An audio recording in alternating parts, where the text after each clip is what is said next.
ছেলেকে নিয়ে অটোতে বসে আছি, কখন অটোটা ছাড়বে আর ছেলের মুখটা হয়ে গেছে ছোট। কারণ সেটা তোমাদের অবশ্যই জানাবো। Hello everyone, good evening. কেমন আছো সবাই? আশা করছি সবাই ভালো আছো। আমরাও মোটামুটি ভালোই আছি। আর কোথায় যাচ্ছি, কী ব্যাপার সেটাই তোমাদের সাথে শেয়ার করব। তো দেখতেই পাচ্ছ ভীষণ বকবক করছে। হ্যাঁ, আসলে আমি একটু বকবক করি। অতটাও নয়, একটু আরকি। তো রেডি হওয়ার সময় ভাবলাম তোমাদের সাথে শেয়ার করেই ফেলি। তো সেই কারণে ভিডিওটা করা। ১ম এ ভিডিওটা করেছি একদমই হয়নি। আমি একদিকে, আমার ক্যামেরা ছিল একদিকে, তারপরে ছেলে করে দিয়েছে ভিডিওটা। এই ভিডিওর মধ্যে অনেক ছেলে বকবক করেছে।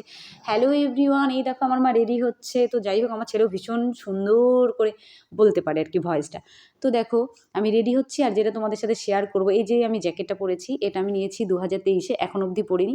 ভালো কোনো জায়গা পাচ্ছি না বলে পরতে পারছি না। মানে ওই পিকনিক বা কোথাও ঘুরতে যাবো স্পেশাল জায়গা ছাড়া না আমার নতুন জিনিস পরতে ইচ্ছে করে না। কে কে আছো আমার মতো যারা স্পেশাল জায়গা ছাড়া নতুন ভালো কোনো জিনিস পরতে চাও না? এরকম যেন আজ থেকে 3 বছর আগে আমি একটা কোট নিয়েছি, হেব্বি সুন্দর।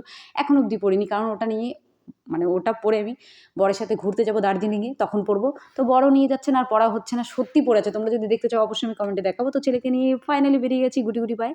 আর আমার অত সুন্দর দামি ক্যামেরা নেই যে আমাকে অন্ধকারের মধ্যেও দেখা যাবে। তাই আমার ছায়াটাকেই তোমাদেরকে দেখিয়ে দিলাম যে ছেলেকে নিয়ে হেঁটে, হেঁটে চলে যাচ্ছি। আর ফাইনালি আমরা উঠে গেছিলাম অটোতে। আর অটোটাও ছেড়ে দিয়েছে। অটো পাওয়ার জন্য অনেকক্ষণ এদিক ওদিক করতে হয়েছে। তো দেখো ফাইনালি পায়রাডাঙ্গা থেকে ছেড়ে দিয়েছে। আর এখন আমরা যাবো হচ্ছে রানাঘাটে। হ্যাঁ, রানাঘাটে যাচ্ছি। আর ফাইনালি চলে এসেছি। আর এখানে আমার বর আমাদের জন্য ওয়েট করছিল, মানে আমার ছেলের জন্য। ছেলে নেমেই বলছিল, মা আমাকে ইঞ্জেকশন দেবে না তো? আর প্রথমেই তোমাদেরকে যে বললাম ছেলের মুখটা হয়ে আছে ছোট, কারণ ও ডাক্তার দেখানোর নাম শুনলে এখন না একটু বড্ড ভয় পায়। কারণ কিছুদিন আগে ওর শরীর খারাপ হয়েছিল আবার, তখন ওকে অনেক ইঞ্জেকশন দিয়েছে। তো সেই কারণে ওর ভীষণ ভয় হয়ে গেছে। তো এইজন্য ডাক্তার দেখাতে যেতে চায় না। তারপরে ওখানে গিয়ে দেখলাম, ও মাই গড! আমার হ্যান্ডসাম, গুড লুকিং, পুরো সুন্দর সেলুনে গিয়ে পুরো একদম কাটিং-ফাটিং করেছে। তো সেটাই তোমাদের সাথে একটু শেয়ার করে দিলাম। ডাক্তার দেখানো হয়ে গেছে, একটুখানি চা খেলাম, খেয়ে-দেয়ে মানে চা পান করলাম।